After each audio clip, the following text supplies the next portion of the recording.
Hello dear student, जैसा आप जानते हो इस समय अभी हम अनसॉल्व सीरीज सॉल्व कर रहे थे और आज मैं आपको बताया अनसॉल्व सीरीज का दूसरा सेट 2020 का जो हम अभी तक कर चुके हैं। आपको पता है यहाँ से ऑब्जेक्टिव क्वेश्चन इससे पहले वाली क्लास में हो चुके थे। तो चलिए बढ़ते हैं नेक्स्ट क्वेश्चन की ओर और देखते हैं हमें कौन से क्वेश्चन आज सॉल्व करने हैं। चलिए बढ़ते हैं नेक्स्ट क्वेश्चन की ओर। क्वेश्चन कह रहा है हाइड्रोजन परमाणु की प्रथम कक्षा के इलेक्ट्रॉन की ऊर्जा -13.6 इलेक्ट्रॉन वोल्ट है। आपको यहाँ पर क्या दिया गया है, हाइड्रोजन परमाणु की प्रथम कक्षा के इलेक्ट्रॉन की ऊर्जा दी गई है। पूछ रहे हैं इसकी तीसरी कक्षा की ऊर्जा क्या होगी। तो आप जानते हो किसी भी ऊर्जा स्तर में इलेक्ट्रॉन की ऊर्जा निकालने के लिए आप जानते हो क्या सब फॉर्मूला याद रखना है आपको। फॉर्मूला है एनबी कक्षा में परमाणु के इलेक्ट्रॉन की ऊर्जा अगर आपको निकालनी है, परमाणु के इलेक्ट्रॉन की ऊर्जा, तो क्या फॉर्मूला होता है बेटा, इसका फॉर्मूला होता है En is equal to minus का 13.6 into Z square by N square. किसमें आती है ऊर्जा, इलेक्ट्रॉन वोल्ट में। आप जानते हो जहां पर जेड क्या है बेटा, जेड आप जानते हो परमाणु क्रमांक है तत्व का, लिख लो आप तत्व का परमाणु क्रमांक। और अगर हम बात करें बेटा एन की, तो एन जानते हो आप इसका ऊर्जा स्तर है। क्या है बेटा, इसका ऊर्जा स्तर का मान है। चलिए आप जानते हो पहली कक्षा में तो आपको दे दिया गया है, इसका मतलब तीसरी कक्षा में पूछा गया है। तो आप जानते हो इनकी वैल्यू कितनी होगी यहाँ पर 3। और बात करेंगे हाइड्रोजन के लिए, तो आप जानते हो हाइड्रोजन का परमाणु क्रमांक जेड की वैल्यू कितनी होगी बेटा 1। कितनी होगी जेड की वैल्यू। और चलिए पुट कर देते हैं इसको यहाँ पर, तो कितना आएगा माइनस का 13.6। जेड की जगह रखोगे आप 1 का स्क्वायर और एन की जगह रखोगे आप 3, तो हो जाएगा 3 का स्क्वायर। कितना हो जाएगा बेटा यहाँ पर, ये हो जाएगा माइनस का 13.6 इंटू 1/9। चलिए डिवाइड कर लेते हैं, तो आएगा कितना बेटा 9 एकम 9, 9 बच्चे 45, 9 एकम 9। तो आप जानते हो यहाँ पे जो आपकी ऊर्जा है किस ऊर्जा स्तर में निकाली है आपने, तीसरी में। तो यहाँ कितने रखोगे आप, E3 is equal to minus का 1.51 इलेक्ट्रॉन वोल्ट। यही आपका आंसर होगा। अब आपसे किसी भी ऊर्जा स्तर में पूछिए ऊर्जा स्तर का क्या हो, मान मालूम हो, पहली कक्षा, दूसरी कक्षा, तीसरी कक्षा, इसी तरह से आप निकाल सकते हो। तो चलिए आई होप आपको समझ में आया होगा। चलिए इसको नोट कर लीजिए, बढ़ते हैं नेक्स्ट क्वेश्चन की ओर।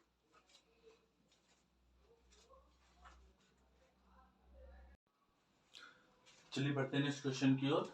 क्वेश्चन में कह रहा है एक्स वाई तल में रखी 0.2 मीटर स्क्वायर पृष्ठ क्षेत्रफल की कुंडली से बी वेक्टर बराबर 3i का प्लस 4j का टेस्ला का बद्ध फ्लक्स ज्ञात कीजिए। तो आप जानते हो यहाँ पर क्वेश्चन में आप आसानी से समझ भी सकते हो, जो कुंडली रखी हुई है वो किस तरफ रखी हुई बेटा, एक्स और वाई तल में। और आप जानते हो इसमें चुंबकीय क्षेत्र का मान कितना है, चुंबकीय क्षेत्र जो है आपका ये कितना दिया गया, जिसको इंग्लिश में आप कहते हो मैग्नेटिक फील्ड, ये कितना दिया गया है, तो ये आपको दिया गया है B vector is equal to 3i cap plus 4j cap. और आप जानते हो चुंबकीय क्षेत्र का ऐसा ही मात्रक क्या होता है, टेस्ला। क्या होता है बेटा, टेस्ला, जिसको आप कैपिटल टी से भी दिखा सकते हो। अब ये एक्स वाई तल में रखी हुई है, तो थोड़ा समझिएगा, ये एक्स वाई तल में रखी है। तो आप जानते हो इस पे अगर हम ध्यान दें तो इसका जो एरिया वेक्टर आएगा वो किधर की तरफ आएगा बेटा, बिल्कुल आप जानते हो जेड अक्ष की तरफ आएगा। किसकी तरफ आएगा, जेड अक्ष की तरफ आएगा। और आप जानते हो एक्स अक्ष की तरफ जो एकांक सदिश होता है वो होता है आई कैप, वाई अक्ष की तरफ जे कैप, और जेड अक्ष की तरफ कौन सा आता है बेटा, के कैप।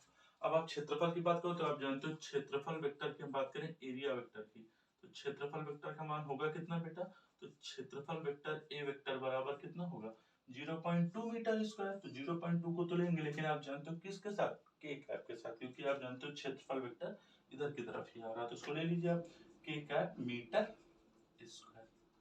ठीक है। अब आप जानते हो फ्लक्स का मान क्या होता है बेटा, चुंबकीय फ्लक्स फाई बराबर क्या होता है, तो चुंबकीय flux phi is equal to होता है phi B is equal to होता है क्या होता है बेटा, B into A vector, B vector dot A vector. मतलब दोनों का आपको क्या करना है, डॉट गुणा। आप जानते हो यहाँ पर अगर हम वेक्टरों का गुणा देखें तो दो तरह का होता है, फर्स्ट ईयर में भी पढ़े हो गया। एक होता है डॉट गुणा और दूसरा होता है क्रॉस गुणा। तो चलिए देखते हैं, डॉट गुणा कर लेते हैं दोनों का। तो 3i cap plus 4j cap, इसका डॉट गुणा किससे करेंगे बेटा, 0.2 के कैप। अब आप जानते हो डॉट में तो आपको सेम सेम वाले का ही गुणा करना है, तो इसको मतलब आपको सिर्फ के कैप वाले को किससे गुणा करना है, के कैप से। चलिए कर लेते हैं, 4 2 जा 8, यहाँ आएगा 0.8। अब फ्लक्स आप जानते हो यहाँ पर चुंबकीय फ्लक्स का मात्रक आपको पता होना चाहिए, तो सब जानते हो सही मात्रक किस क्या होता है बेटा, चुंबकीय फ्लक्स का वेबर। क्या होता है, वेबर। यही आपका आंसर होगा आई होप आपको सवाल समझ में आएगा। जब भी आपको जब कहा जाए कि कुंडली एक्स वाई में रखी गई तो आप जानते हो जो रिमेनिंग एक्सिस होगा वो जेड होगा, जिसकी तरफ आप जानते हो क्षेत्रफल वेक्टर आएगा। ऐसा एक क्वेश्चन विद्युत में भी पूछा जा चुका है, विद्युत फ्लक्स से, और दूसरा आप जानते हो चुंबकीय फ्लक्स में पूछ लिया गया, आपको भी बताया गया है, तो उसको आप ध्यान में रखिएगा। अगर क्वेश्चन है तो आप ऐसे लगा सकते हो। आई होप आपको समझ में आया होगा। चलिए बढ़ते हैं नेक्स्ट क्वेश्चन को, तब तक आप इसको नोट कर लीजिए।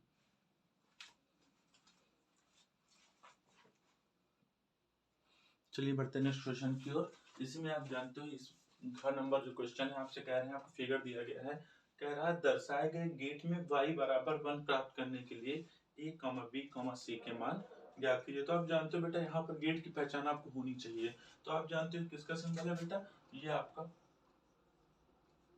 और गेट का सिंबल है। किसका है बेटा, और गेट का सिंबल। इसका मतलब ये आपका और गेट हो गया। और यहाँ पे जो गेट आपको दिखाया जा रहा है कौन सा गेट है, ये आपका एंड गेट है। कौन सा गेट है बेटा, यहाँ पे आप जानते हो ये आपका गेट है एंड गेट। अब आप जानते हो यहाँ पे ए और यहाँ पे बी लगा, तो और गेट में जब आपको आउटपुट मिलता है तो यहाँ पे आउटपुट क्या मिलेगा आपको, यहाँ आपको मिलेगा y is equal to A plus B.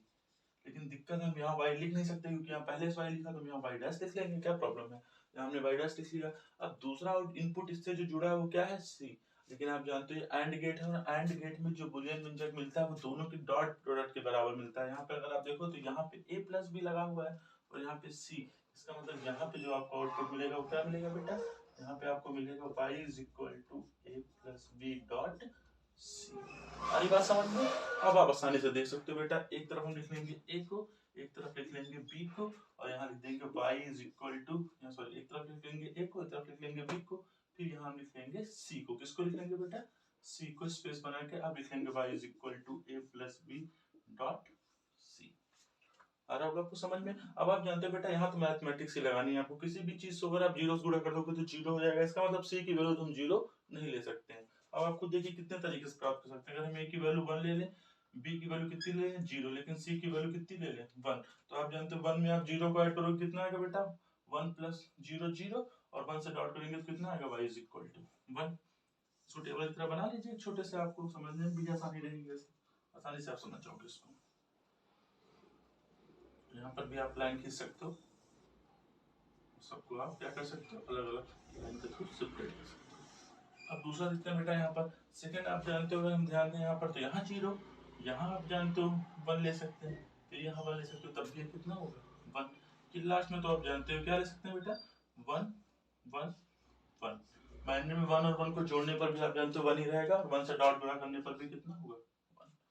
ठीक है, ये क्वेश्चन ध्यान रखना, आपका एक बार ऑब्जेक्टिव क्वेश्चन पूछा जा चुका है बोर्ड में, इसका मतलब रिपीटेड क्वेश्चन है। ठीक, ऐसे क्वेश्चन आपके लिए क्या होते हैं, वेरी इंपॉर्टेंट, ध्यान रखिएगा। ये क्वेश्चन रिपीट क्वेश्चन था, तो आप जानते हो जो भी क्वेश्चन रिपीट हो रहे हैं आपको पता आने की संभावना उनकी हर साल बनी रहती है। चलिए इसको टिक कर लीजिए, बढ़ते हैं नेक्स्ट क्वेश्चन की ओर।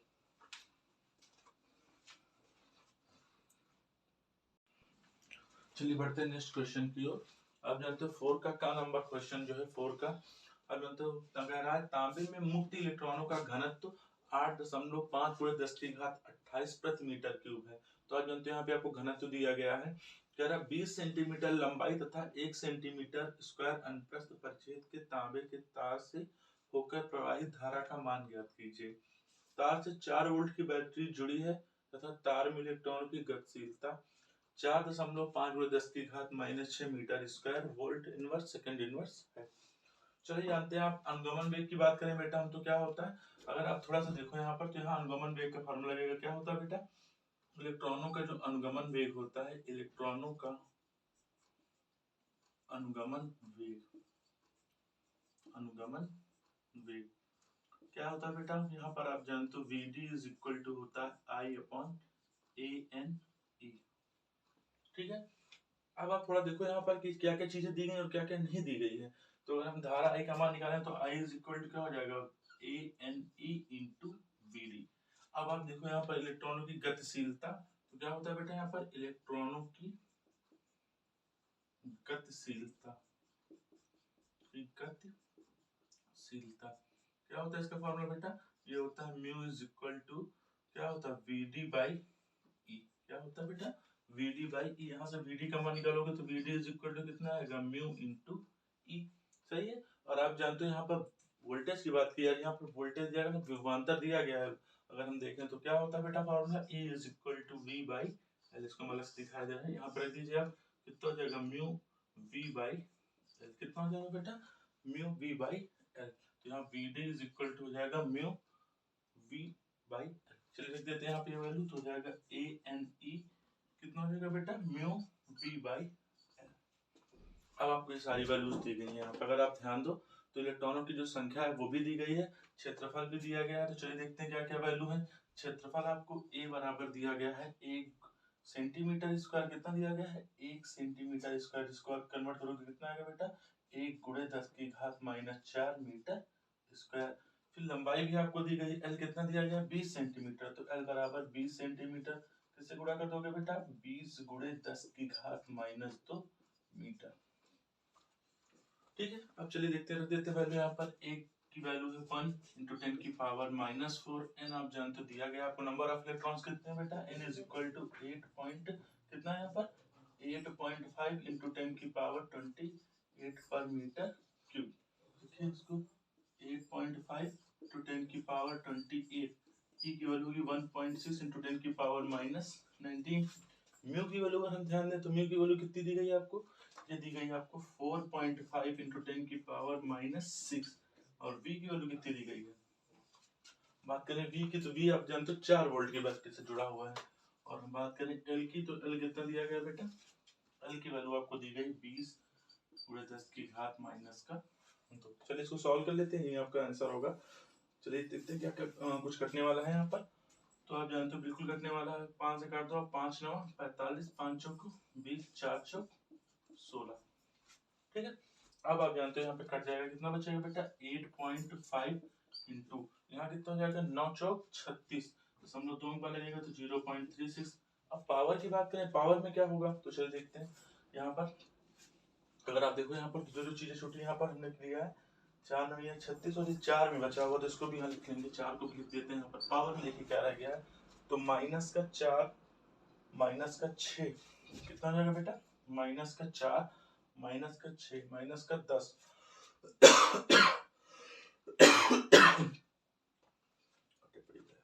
-4। चलिए आगे देखते हैं इसमें, तो -6 -4 -10 और -19 कितना हो जाएगा -29।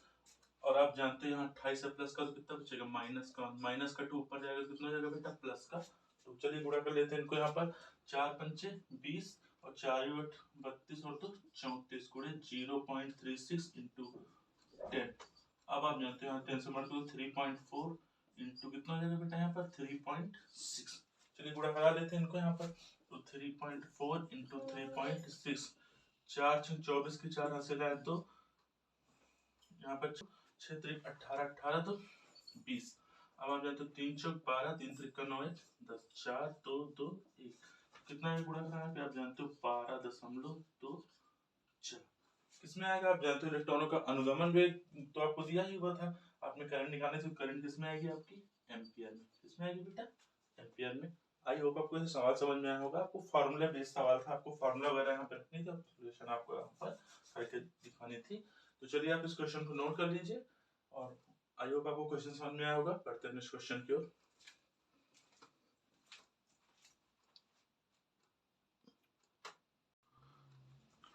चलिए बढ़ते हैं नेक्स्ट क्वेश्चन की ओर। कह रहा है 12 सेंटीमीटर त्रिज्या की एक धारावाही वृत्ताकार पास के केंद्र पर उत्पन्न चुंबकीय क्षेत्र की तीव्रता 0.50 इंटू 10 की पावर -5 टेस्ला है। इसके केंद्र से 5 सेंटीमीटर दूर अक्ष पर स्थित बिंदु पर इस पास के लिए चुंबकीय क्षेत्र की तीव्रता ज्ञात कीजिए। तो आप जानते हो ऐसा क्वेश्चन है कि वृत्ताकार पास है, इसे आप जानते हो इसके केंद्र से कितनी दूरी पे पूछा जा रहा है बेटा, इसके केंद्र से 5 सेंटीमीटर की दूरी पे पूछा जा रहा है आपसे कि यहाँ पर चुंबकीय क्षेत्र की तीव्रता कितनी होगी, इंटेंसिटी यहाँ पर आपकी कितनी होगी, रफली फिगर बना रहे हैं समझ लो। अब आप जानते हो त्रिज्या आपको दी गई है r बराबर 12 सेंटीमीटर, तो आप जानते हो किससे गुणा करेंगे 12 गुणे 10 की घात -, तो किसमें कन्वर्ट हो जाएगा मीटर में। केंद्र पर उत्पन्न चुंबकीय क्षेत्र B भी दिया गया, सेंटर पर कितना है बेटा 0.5 इंटू 10 की पावर -4 टेस्ला। तो चलिए देखते हैं, सबसे पहले इन दो चीजों को यूज करके हम निकालेंगे कि इसमें आखिरकार धारा कितनी प्रवाहित हो रही है। धारा का मान तो आपको निकालना ही पड़ेगा। तो आप जानते हो वृत्ताकार कुंडली केंद्र चुंबकीय क्षेत्र कितना होता है, तो ये होता है यहाँ पर, अगर हम ध्यान दें B पर, तो b बराबर होता है mu naught I upon 2r। चलिए इसको लगाते हैं यहाँ पर, तो कितना हो जाएगा बेटा, b is equal to mu naught I upon 2r। लेकिन थोड़ा सा अगर आप ध्यान दो तो हमको i निकालना, तो i बराबर कितना हो जाएगा, b इंटू 2r अपॉन कितना हो जाएगा बेटा, b into 2r upon mu naught. चलिए इस वैल्यूज को रख देते हैं यहाँ पर। b की वैल्यू कितनी रखेंगे, 0.5 इंटू 10 की पावर -4, 2 इंटू r की वैल्यू कितनी है, 12 इंटू 10 की power -2 upon mu naught. Mu naught की वैल्यू अगर आप जानते हो कितनी होती है बेटा, 4 पाई इंटू 10 की पावर -7। थोड़ा ब्लैक बोर्ड में आप जानते हो स्पेस की कमी, आप इसको सॉल्व करोगे तो आई की वैल्यू आएगी 9.55 एम्पियर। कितनी आएगी बेटा सॉल्व करने पर, आई की वैल्यू आएगी आपकी 9.55 एम्पियर। इतनी वैल्यू आपकी आई की आएगी जिसमें बहने वाली धारा का मान होगा। अब आप जानते हो यहाँ पर निकालना है 5 सेंटीमीटर पर, तो यहाँ पर जो बी का फॉर्मूला होता है वो कितना होता है बेटा, ये होता है mu naught I R square upon 2 R square plus X square की पावर 3/2। ये फॉर्मूला आपने पढ़ा भी होगा शायद।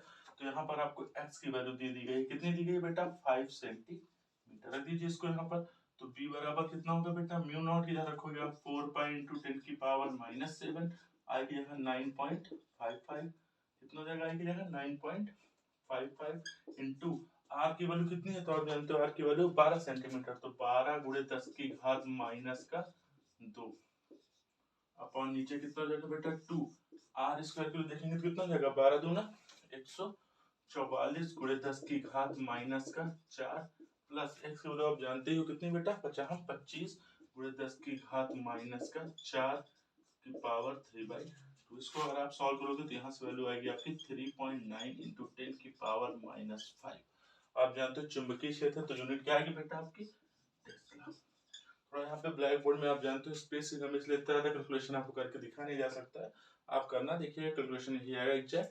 तो आई होप आपको ये क्वेश्चन समझ में होगा। आपको यहाँ पर मेन चीज जो सबसे ज्यादा जरूरी है वो आपको फार्मूले आपको अच्छे से याद होने चाहिए, तभी आप यहाँ पे क्वेश्चन को सॉल्व कर पाओगे। चलिए ठीक है, आप इस क्वेश्चन को नोट कर लीजिए, बढ़ते हैं नेक्स्ट क्वेश्चन की ओर।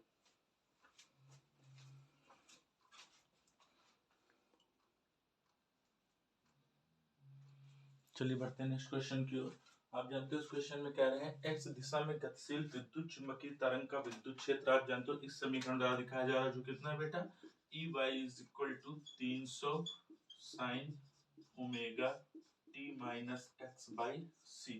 तो आप जानते हो इसको हम किससे कंपेयर करेंगे, E y is equal to E naught sine omega t minus x by c. तो आप जानते हो किसकी वैल्यू है, ई नॉट जिसको आप कहते हो विद्युत क्षेत्र का आयाम कितना होगा बेटा, 300 वोल्ट पर मीटर। विद्युत क्षेत्र का मात्रक आप जानते हो वोल्ट पर मीटर या न्यूटन प्रति कूलम, जो आपको याद हो आप लिख सकते हो।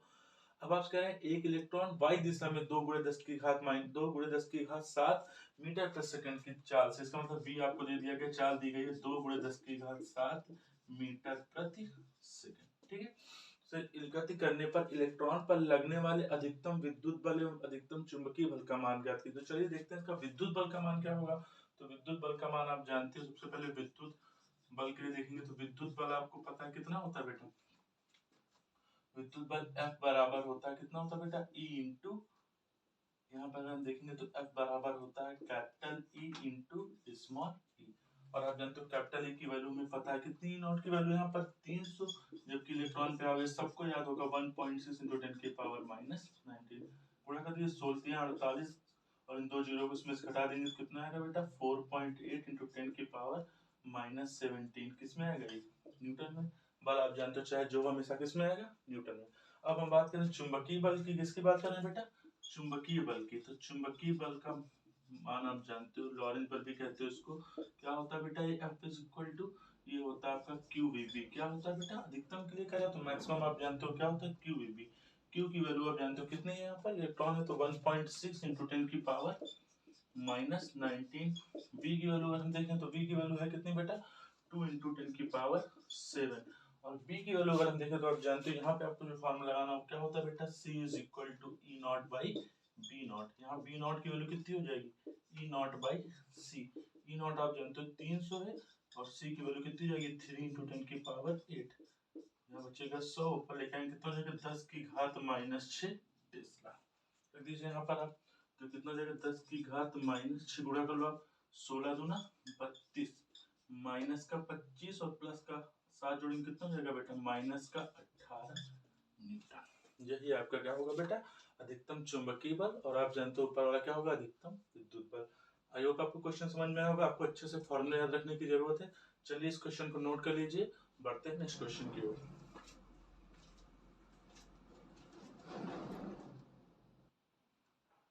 चलिए बढ़ते हैं नेक्स्ट क्वेश्चन की ओर। अगला क्वेश्चन कह रहा है आपका 1.5 अपवर्तनांक वाले अवतल लेंस की वायु में फोकस दूरी 20 सेंटीमीटर है। तो आप जानते हो लेंस कौन सा है, अवतल लेंस है, और जब ये वायु में रखा हुआ है ऐसे, तो आप जानते हो इस समय इसकी फोकस दूरी कितनी बेटा है, इज इक्वल टू ये 20 सेंटीमीटर। तो आप जानते हो फोकस दूरी अवतल लेंस की तो कैसी होगी, नेगेटिव। ये आपको खुद से ध्यान रखना है, प्लस और माइनस का केस आपको क्या होगा, आपको खुद से याद रखना है। 1.5 अपवर्तनांक वाला जब वायु में रखा होगा तो आप जानते हो अपवर्तनांक क्या होगा, ANG 1.5। आप कुछ जानते हो बेटा, जब वायु में रखा होगा तो ये वायु है, प्रकाश किरण सबसे पहले वायु से आएगी, किस में जाएगी, कांच में। तो आप जानते हो यहाँ पे क्या होगा बेटा, फर्स्ट मीडियम होगा आपका एयर और सेकंड मीडियम आपका होगा ग्लास, जिसको आप कहते हो कांच। अब आप जानते हो कह रहे हैं इसे 1.6 अपवर्तनांक वाले द्रव में डुबाए जाने पर इसकी फोकस दूरी क्या होगी। तो इसी चीज को हम किसमें उठा के रखे दे रहे हैं, द्रव में। तो ये द्रव है जिसमें इसको कांच को रखे दे रहे हैं, कांच से बने लेंस को, और इस द्रव का अपवर्तनांक कितना बेटा, ये आपका ANL है आपका 1.6। अब आपसे पूछा जा रहा है इसमें कि इसमें लेंस की फोकस दूरी एवं प्रकृति पर क्या प्रभाव पड़ेगा। तो चलिए आपको पता है यहाँ पर FL आपको निकालना है, क्या निकालना है बेटा, FL। लेकिन सबसे पहले आप जानते हो आपको निकालना पड़ेगा, क्या निकालना पड़ेगा, LNG। क्या निकालना पड़ेगा बेटा, LNG। ये क्या होता है, तो आपने स्नेल का नियम पढ़ा होगा, 1 × इज इक्वल टू क्या होता है, N2/N1। तो इसी तरह अगर हम निकालें LNG, तो LNG बराबर आप बताओ खुद ये क्या हो जाएगा, यहाँ 2 के प्लेस पे है G और 1 के प्लेस पे है L, दोनों किसके रिस्पेक्ट में होंगे, एयर के रिस्पेक्ट में। तो आप जानते हो LNG बराबर होगा ANG/ANL। ANG की वैल्यू आप जानते हो 1.5 और ANL की 1.6, कितना आएगा 15/60। कंफर्म। अब आप रख दीजिए बेटा, तो लेंस की फोकस दूरी कितनी हो जाएगी, लिए फॉर्मूला लगाओगे FA/FL। क्या हो जाएगा बेटा, FL/ क्या होता है, फोकस दूरी का फॉर्मूला सही, यहाँ पे थोड़ा सही कर लीजिएगा। फोकस दूरी का फॉर्मूला होता है FL/FA is equal to ANG -1/LNG-1। FL की वैल्यू आपको पता है कितनी बेटा, FL की वैल्यू, तो FL की वैल्यू आपको निकालनी है। FA की वैल्यू आपको दी गई है -20, ANG की वैल्यू है 1.5 -1/LNG की वैल्यू कितनी है 15/16 माइनस का 1। चलिए देख लीजिए, FL/20 इज इक्वल टू 0.5, यहाँ पे तो 16 कम 16 ऊपर आ जाएगा और यहाँ बचेगा माइनस का, माइनस से माइनस कैंसिल। तो FL इज इक्वल टू कितना होगा, 16×5 80, यहाँ बचेगा 8, और यहाँ आप जानते हो 20 इधर भाग में इधर क्या में आएगा, गुणे में। तो FL इज इक्वल टू हो जाएगा 160 सेंटीमीटर। देखिए बात यहाँ पर अच्छे समझ नहीं है आपको कि जो FL आया है प्लस में है, इसका मतलब आप जानते हो जो लेंस की फोकस दूरी है पहले ऋणात्मक थी अब धनात्मक हो गया, इसका मतलब लेंस किसकी तरह काम करेगा, उत्तल लेंस की ओर, क्योंकि आप जानते हो उत्तल लेंस की फोकस दूरी कैसी होती है, धनात्मक। ठीक है, आपको समझ में आ गया होगा। चलिए इसको नोट कर लीजिए, बढ़ते हैं नेक्स्ट क्वेश्चन की ओर।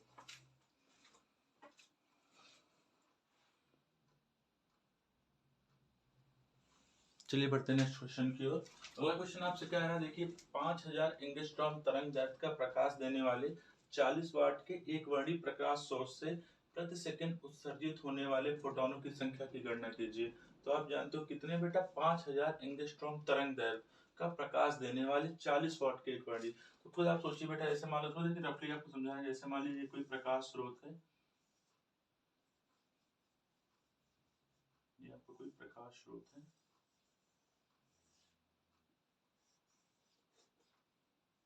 कितने वाट का है बेटा, 40 वाट का। ठीक है, इसकी पावर दी गई है आपको, जिसको आप P से दिखाते हो। आपको पता है इसमें 5000 एंगस्ट्रॉम तरंग दैर्ध्य का प्रकाश जो सो है प्रति सेकंड कितने फोटोन उत्सर्जित होंगे। तो बेटा देखते हैं यहाँ पे हम जो प्रकाश यहाँ तरंगे निकल रही हैं, इससे जो फोटोन निकल रहे हैं, आप जानते हो एक फोटोन की ऊर्जा कितनी होती है बेटा, hν। कितनी होती है फोटोन की ऊर्जा, hν। इसने बताया था, प्लांक क्वांटम थ्योरी आपने पढ़ी होगी। प्लांक के हिसाब से आप जानते हो जो ऊर्जा होती है, वो ऊर्जा जो होती है वो छोटे छोटे पैकेटों या बंडलों के रूप में चलती है, जिसको हम कहते हैं फोटोन या क्वांटा। तो यहाँ पे अगर हम देखेंगे बेटा, तो ऊर्जा hν के रूप में चल रही है, और आप जानते हो पावर बराबर होता है क्या बेटा, होता है वर्क अपॉन टाइम। आप जानते हो क्या होता है, क्षमता बराबर कार्य बटे समय। और अगर आप जान दो तो कार्य जो होता है किससे करते हो, आप ऊर्जा के द्वारा ही तो करते हो। किसके द्वारा करते हो, ऊर्जा के द्वारा। तो अगर हम ध्यान दें यहाँ पर थोड़ी देर समझे कितने फोटोन उत्सर्जित कर रहा होगा, तो हमने माना कितने फोटोन उत्सर्जित हो रहे होंगे बेटा, माना n फोटोन उत्सर्जित होंगे। कितने फोटोन उत्सर्जित होंगे बेटा, n फोटोन उत्सर्जित होंगे। चलिए यहाँ पे हमने एक कंडीशन मान ली। अब बताओ एक फोटोन से ऊर्जा हमको मिल रही है वो h न्यू के बराबर, जिसको हम e से दिखा रहे हैं। तो n फोटोनों से कितनी मिलेगी, n इंटू e। आ रहा है आपको समझ में। यहाँ से n किलो निकालेंगे तो कितनी आएगी, भाग में इधर आएगा गुणे में, और ये इधर गुणे में इधर कहाँ में आएगा बेटा, भाग में। p किलो रख दीजिए यहाँ पर, तो हो जाएगा 40। t की वैल्यू कितनी होगी बेटा, प्रति सेकंड की बात कर रहा है, इसका मतलब 1। और आपको लैम्डा यहाँ पर e की वैल्यू आपको पता कितनी होगी, SC बाई लैम्डा। तो यहाँ रख दीजिए पहले इसको, आप यहाँ पे थोड़ा सा कैलकुलेट कर दीजिए। चलिए देखते हैं यहाँ पे आप जानते हो ये इधर भाग में इधर कहाँ में आएगा, गुणे में, और इधर गुणे में इधर कहाँ में आएगा, भाग में। अब आप जानते हो E बराबर होता है HC बाई लैम्डा। कितना होता है बेटा, HC बाई लैम्डा।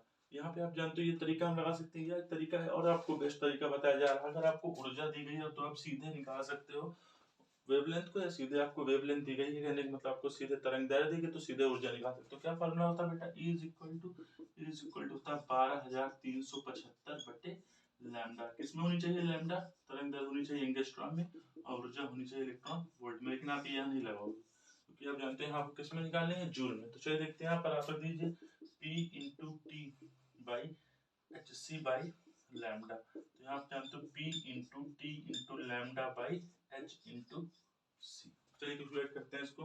तो P की वैल्यू है 40, T की वैल्यू है 1, लैम्डा की वैल्यू है 5000 गुणे 10 की घात माइनस का 10। H आप जानते हो 6.6 इंटू 10 की पावर माइनस 34, और C की वैल्यू कितनी जाएगी 3 गुणे 10 की घात 8। और आपको समझ में, यहाँ पे आप पॉइंट हटाएंगे ऊपर कितना हो जाएगा, 1 0 हो जाएगा। चलिए इसको यहाँ पे सॉल्व करने की कोशिश करते हैं। कितने बार जाएगा बेटा, 2 3 6, 2 3 6, 2 0। ठीक है। अब आप जानते हो ऊपर कितना बचेगा बेटा, सब आप देख सकते हो। पावर को हम पहले बचाएंगे ऊपर, 3 त्रिक का 9, 3 त्रिक का 9। तो आप जानते हो यहाँ पे हम जो बता रहे हैं बचाओ। अब आप जानते हो पावर में 1 2 3 और ये 4, और ये माइनस का 10 कितना बचेगा, फिर माइनस का 6। और आप जानते हो माइनस के 34 में 8 घटाएंगे कितना बचेगा, माइनस का 26 ऊपर लेके जाएंगे तो प्लस का 26। अब आप जानते हो कितना आएगा बेटा, यहाँ से लगभग आपका आएगा 1 इंटू 10 की पावर 20 फोटोन। आप जानते हो इतने ही फोटोन आप जानते हो प्रति सेकंड क्या हो रहे होंगे, प्रति सेकंड इससे उत्सर्जित हो रहे होंगे। आई होप आपको क्वेश्चन अच्छे से समझ में आया होगा। सारे डिस्कशन आपको यहाँ पर अगर कोई भी दिक्कत हो किसी क्वेश्चन में तो आप कमेंट सेक्शन में डिस्कस कर सकते हो। चलिए इसको नोट कर लीजिए, बढ़ते हैं नेक्स्ट क्वेश्चन की ओर।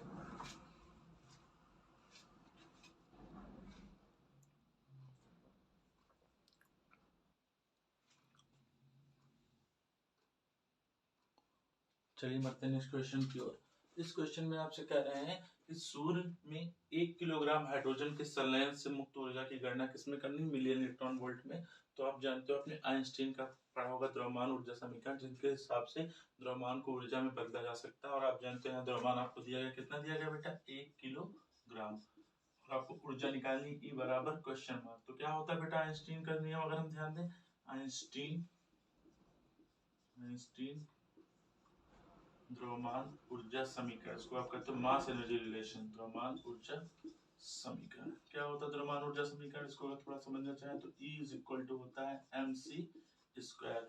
m की वैल्यू कितनी बेटा 1, और c की वैल्यू जाएगी 3 गुणे 10 की घात 8 का स्क्वायर। कितना हो जाएगा बेटा यहाँ पर, जो जाएगा 9 गुणे 10 की घात 16। लेकिन ध्यान रखिए किसमें आएगी ऊर्जा, ये जूल में। किसमें आई है, जूल में। जबकि इसी से पिछली क्लास में बताया था आपको कि 1 मिलियन इलेक्ट्रॉन वोल्ट में कितने जूल्स इंटू 10 की पावर माइनस 19 जूल। आ रही बात समझ में आपको। अब आप जानते हैं यहाँ पर ये आपको सॉरी 1 मिलियन इलेक्ट्रॉन वोल्ट में आप पिछली क्लास में बताया गया था कितने होते बेटा, तो 1 मिलियन इलेक्ट्रॉन वोल्ट में होते हैं 1.6 इंटू 10 की पावर माइनस 13 जूल। अब आप एक काम करिए, इसको पलट के लिख दीजिए। तो 1 जूल में कितने हो जाएंगे बेटा, तो 1 जूल में होंगे 1/1.6 इंटू 10 की पावर माइनस, बस आपको 1 कर लिख देना, किसमें मिलियन इलेक्ट्रॉन वोल्ट में। तो आप इसको क्या करिए, भाग कर दीजिए 9 इंटू 10 की पावर 16 अपॉन 1.6 इंटू 10 की पावर माइनस 13। पॉइंट यहाँ पर 0 हो जाएगा, तो कितना बचेगा बेटा 2 8 16, 2 पंचे 10 नहीं कटेगा, 9 पचे 45 बटे 8 गुणे 10 की घात माइनस 13 ऊपर जाएगी प्लस का 13 गुणे 10 की घात 6। फिर डिवाइड करें इसको, तो 8 पंच 40, 5 बचेगा, 0 बढ़ाएंगे 8 6 48, फिर आप जानते हो कितना बचेगा बेटा 2, 8 दूनी 16, 8 पंच 40 गुणे 10 की घात 19। सही है। और आप जानते हो ऊर्जा है तो किसमें आएगी बेटा, जूल। किसमें आएगी, जूल। तो आशा करते हैं ये सेशन आपको बहुत अच्छे से समझ में आया होगा। अगर किसी भी क्वेश्चन में आपको कहीं पे भी दिक्कत है या कहीं पे भी आपको डाउट रह गया है तो आप कमेंट सेक्शन में कमेंट करके पूछ सकते हो।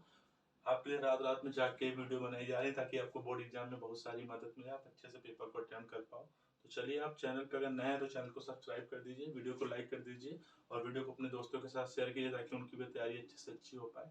आपको पता है इस बार बोर्ड एग्जाम होना लगभग कंफर्म ही हो चुका है, तो आप अच्छे से पढ़ते रहिए। अगर आपको कोई डाउट है तो आप कमेंट सेक्शन में पूछ सकते हैं। चलिए, मिलते हैं नेक्स्ट वीडियो में। Thank you so much. होते हैं 1.6 × 10